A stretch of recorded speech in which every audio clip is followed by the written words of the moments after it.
今天吃什么呀？再做个番茄肥牛。你看这天说一个冷就冷了，再做个番茄肥牛啊，热热乎乎的，吃了可舒服了。哈哈，今天外面是冷了，这个番茄肥牛就跟火锅一样呗。好，行，热热乎乎的，挺好。把这个西红柿先打成十字花刀，倒上开水，这样好去皮。在这配菜是准备的金针菇和小油菜，再把它洗一洗。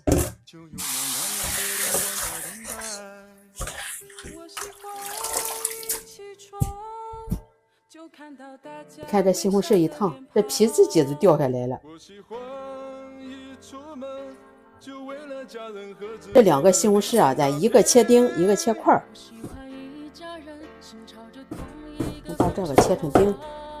一会儿炒的时候啊，咱先炒这个西红柿丁。这都准备好了，咱开始做。先把这肥牛啊焯一下水，水开了，把它放进去。不用等着水再开起来，肉一变色就行了。把它捞出来，起锅烧油，放上葱姜，先放上西红柿丁，让它多炒一会儿，把它炒出汁来。来点生抽，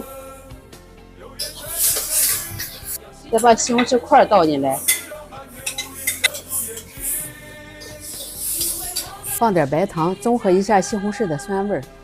再来点盐，再来点胡椒粉，倒上开水。这水开了，把它转到砂锅里，砂锅里炖的好吃。现在把菜啊放到里边，再放点粉丝，盖上盖啊，炖个3-5分钟。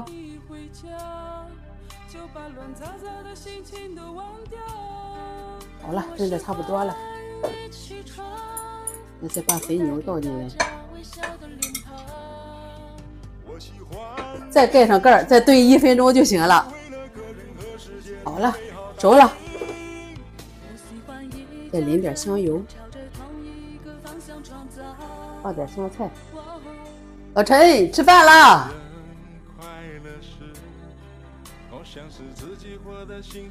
咱吃这个菜啊，是暖心又暖胃。老陈，快点，给你来点。行，我尝尝。这不跟吃火锅一样吗？